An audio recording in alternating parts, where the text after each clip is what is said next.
Peace, family. My name is Vicki Dillard for African Diaspora News Channel. Thank you so much for tuning in, family. I was watching this panel from the Council on Foreign Relations, which is I'm just going to keep it real and I'm not going to go too deep, suspect global organization. I feel like that this is one of several groups that serve as a third party geopolitical international organization, and they put together information, data, and all kinds of analysis. They meet with some of the most influential and high profile international folks, and they come up with white papers and provide them to Congress. So a lot of times when we're looking at geopolitical moves that your congressional folks are making, it's because they use these nonprofit organizations such as CFR to enact certain policies, rules, and regulations. And unfortunately, I don't believe that all of their suggestions are really in the best interest of all Americans.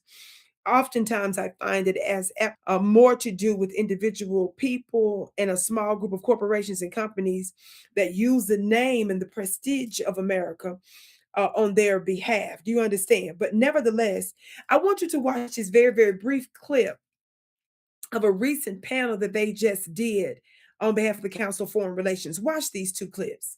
But we need the long-term renewal. And last but not least, the message we're giving on the Hill and to the administration is that AGOA is already an America First policy. Why is it that the case? Because it benefits U.S. companies, U.S. workers, and U.S. consumers.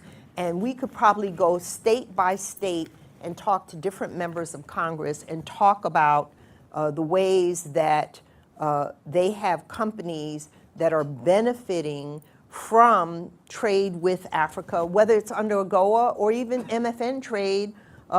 There are U.S. companies across the entire, all across America that are benefiting. And so we want to support that. And I think that's one of the best arguments that we can make both with the Hill and with the administration about why we should have a long-term renewal of AGOA, and then we need to go beyond AGOA. But that's not good enough if, as an African country and as a leader, I have to feed my people, I have to create jobs, and I have to deliver prosperity. If China can deliver those for me, then I want China all you want and then some. And that's what the leaders are doing. Okay, family, those particular two clips, they emphasize two things. Number one, something that's known as AGOA, which I've talked about several times in the past here on this network on AD&C, as well as their China position. Yes? Now, just so you know that the panelists that you just saw there discuss Africa's evolve, and they were discussing Africa's evolving economic landscape at a pivotal moment, including the waning of the traditional foreign aid model and the rise of strategic investment from China and other actors, and the emergence of artificial intelligence as a developmental tool. Just so you know that this, the Daryl G. Berman Lecture on Africa Policy is held in memory of Daryl G. Berman, who was originally from South Africa and had an abiding passion for Africa. So that's what this is basically the sponsors of this panel that you just saw there. And the speakers, one of which I want to emphasize is this Miss Florizel B. Lyser. She's the president and chief executive officer of the Corporate Council on Africa, and she is also a CFR member. Now, when I looked into her a little bit more as a member of the Council of Foreign Relations, she goes by also Flory Lyser, and she's the third president of the and CEO of the Corporate Council on Africa, known as CCA. And she brings, it says, deep expertise and extensive network on trade and Africa to her leadership, along with a strong track record of engaging the private sector to translate policy into action. Ms. Lyser is the first woman to lead the council since its founding in 1993. It says before joining CCA, she served as the Assistant U.S. Trade Representative for Africa at the Office of the U.S. Trade Representative, known as USTR, from 2003 to 2016, where she led U.S. trade and investment policy towards 49 sub-Saharan African nations and oversaw implementation of the African Growth and Opportunity Act, AGOA. Now, that AGOA is very interesting. She had many other previous roles in the government and beyond, a whole lot of stuff related to international. But for those of you that don't know, I discussed AGOA years ago. Again, not because I'm an expert at this stuff, but a lot of stuff that I end up being interested in. Yes, this little Southern girl from Mississippi, born and raised in Mississippi, and I now live in the Wild Wild West in America. These sorts of things interest me from time to time, and it might surprise some people. I don't pretend to be an expert globalist or any of that. But when I'm guided to a particular topic or subject, I speak on it for uh, very important reasons, obviously. And oftentimes when I'm talking about something, I typically don't miss. So uh, the African Growth and Opportunity Act, that is what we call AGOA, AGO. Yes. For those of you that don't know, it was enacted. I'm reading right now from the U.S. Department of State's website. Um, so it was enacted in May of 2000, the African Growth and Opportunity Act, AGOA, and it says it's the cornerstone of U.S. economic engagement with the countries of sub-Saharan Africa. AGOA is a long-term commitment with broad bipartisan support of the United States. June 25th of 2015, the U.S. Congress overwhelmingly approved legislation to reauthorize AGOA for an additional 10 years. This is a strong signal that investors can and should invest with confidence in Africa. Total African experts under AGOA are more than quadrupled since the program's inception. As of June 2015, AGOA eligible countries have exported nearly $480 billion worth of goods to the United States under AGOA and the U.S. Generalized System of Preferences. Now, I'm bringing that up, and what made me interested in going in the first place is because of previous broadcasts that I've done, and I just so happened to happen upon, like, for example, a foreign affairs hearings. And when I would watch what some might consider to be these boring hearings, I was interested in some of it. A lot of people don't attend them, but they're very, very pivotal. And so I started to watch some of these different hearings because I wanted to know why was the United States of America holding these different hearings, flying in people from around the world, and specifically making policies, for example, related to Eritrea, Ethiopia, South Africa, and beyond. And I felt like they were plotting on these countries. And I wondered, what in the hell does this have to do with us, certain things? And why is it that some of the conversations seems like one that was more appropriate for the UN? You understand? And the reason I say that is not because the United States Congress folks aren't to be discussing international issues in legislative environments specific to U.S. congresspersons. No, it seemed to me that the tone and the tenor of these hearings were very hostile toward African nations. And hearing after hearing that I would watch, it was always about something being wrong with one of these African countries, sanctions that the United States should consider imposing upon them, and ways in which we could infiltrate under the guise of humanitarian efforts and other such um, masks to enact our own little agenda. So this is why I'm saying this was really problematic. And why are we sitting over here talking about international sanctions when I thought that sanctions on that are internationally related should be things that were approved by global blocs, most specifically the UN, because that's a part of the UN treaty, my understanding. So when countries engage in international sanctions on other countries, a lot of times they're illegal because there were agreements made with treaties that they were supposed to get the approval of other nations. AGOA, that's when I started to research what in the world is AGOA in the first place. And I realized that the United States constantly use AGOA, which is this import-export agreement that we have with several of the African nations. Of course, Africa is made up of 55 countries.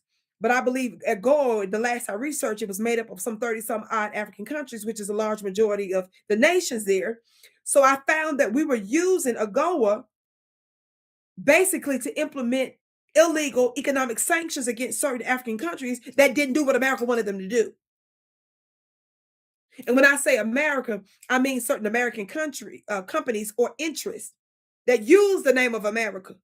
So they'll lobby Congress people. So if a certain American company is upset about a country over some minerals or some resource that they can't get their hands on, that particular American country that's operating in whatever nation, African nation, will turn around, get the ear of a congressperson, tell that congressperson it's a problem.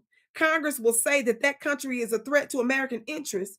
The laws, rules, and regulations, and policies and protocols will change on behalf of really that one particular American country, but they'll claim it's on behalf of Americans. That's what made me interested in AGOA. Well, did you hear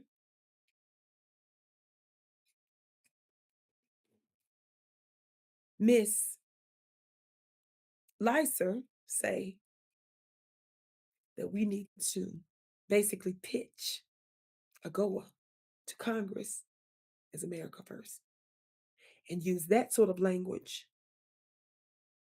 because Donald Trump and MAGA and all the rest of them use it as why they should be interested in Africa and do trade with Africa. And she specifically talked about how individual companies, individual American businesses are doing business with Africa, notwithstanding the AGOA issue. Now, in recent years, and this has been mess making that both the Biden administration and the Trump administration has exploited and misused. They have basically mess made and refused to renew AGOA, or if they did renew it, restrict it, and they're constantly hostile with it because to me they're using it as a point, as an albatross on the necks of our beloved family there in Africa, so that it would restrict them from doing business with China and Russia and other countries. Now, I wanted you to hear that other clip that you just heard about the panelist that made it clear, and I believe the one that was speaking there that you just heard was Ms. Vera Songwe. I believe she's a chair and founder of Liquidity and Sustainability Facility. It says she's a non-resident senior fellow, Global Economic Development, Africa Growth Initiative in Brookings Institute. Of course, Brookings Institute has its own issues too. But she at least made this issue, a point that I think is powerful. That Americans, when they come there, and the American government in general, she said, keeps telling us, no China. But her point is this: how you gonna say no China when you're not even taking us seriously? When you're imposing these crazy visa restrictions, y'all didn't hear the whole hour hearing, but they talked about the visa restrictions. They talked about all of the blockages that the United States is doing and the burdens they're putting on Africans in order to even come to the United States and to do business with the United States and vice versa.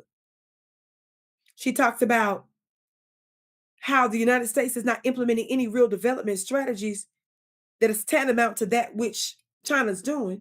But you turn around and say no to China. But she said that African governments have a responsibility to move their societies forward. So she said, yes, China.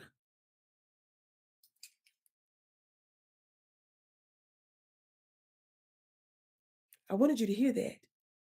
Because when we see a lot of these uprisings in the United States and around the world, when we start to see a lot of anti-Black, Chinese, Asian, and other groups rising up, some of that is intentionally engineered because they want you to conflate individual anti-Black instances with Asians, and they are real in America. I've talked about them, as well as my colleagues. But they want us to conflate individual Asians and individual businesses, Asian businesses, with the overall stance of whole entire nations, Asian nations. And we have to take it case by case, family. And we have to make sure that we don't allow the United States, who is responsible for mess making, just like when the United States was telling us about TikTok and they was telling us all the stuff that the Chinese was doing, when in fact they didn't tell you the large number of American companies that were invested in TikTok, and that all of our information they was telling us was at stake was actually located, I think, somewhere in Texas. See, we got to get into some of those details because they don't want America wants to do their dirty geopolitical business. And they want us fighting with stuff that's happening individually and domestically while they do their dirty work and get everything set up behind the scenes. And by the time we look up and realize what's going on, they would have already made out with a whole lot of money and a whole lot more power. So we have to do both. You understand?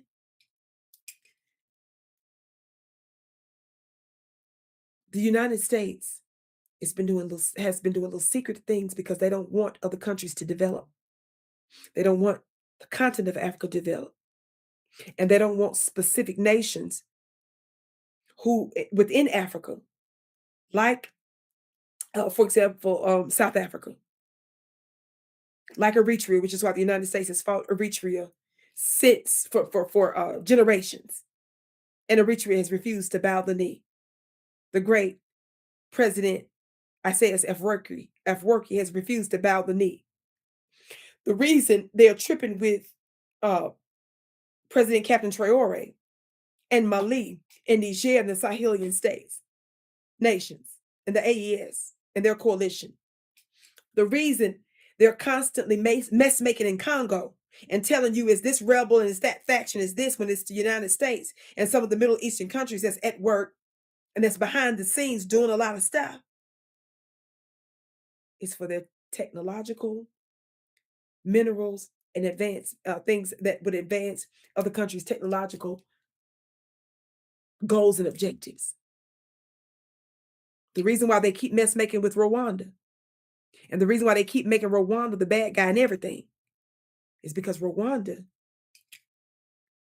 has been making major developments in their country. I can't wait to go one day, inshallah, as well as Eritrea and others. But what they don't want to tell you is how well Rwanda is developing. And that some of their guerrilla warfare tactics that they acquired over the years is working. And the United States and some of the other Western nations and even so-called Arab and Middle Eastern nations can't run roughshod over Rwanda like they can other nations. This is just my personal opinion. I believe they know Rwanda would get dirty with you behind the scenes. And so have you noticed they don't mess with Rwanda the same? That's just my opinion. That's my little 2 cents. There's a lot of little intricate details and weeds that we don't want to get into, but sometimes we have to, because it's going to be harder to detect who the real enemy is. And because some of these heads of states that are really making real gains for their people, they're not going to tell you all of the details and everything that we want to know. They're going to allow themselves to look like the bad guy sometimes so that they can continue to make development in their countries and in their nations and keep the West out of their business as much as possible. So on the one hand, we see this anti-China movement, but on the other, when you listen to people that are on the ground, they're telling you that the United States is just saying no China, but they're not offering substance. And it's not that many of our beloved African diaspora family has an over-reliance on the Chinese, which many of them maybe had at one time, but their future and what they're moving towards now is a more equitable and fair agreement with them. But the United States is not the one to be telling us that. We're the ones that have been historically exploitative and diabolical in our actions with the continent. And we got to be real clear about that. My name is Vicki Dillard, beloved. I can't wait to hear what you have to say about it below. Be sure to subscribe to VickiDillard.tv and subscribe to my email list on my website at VickiPlanet.com. I can't wait to see you again.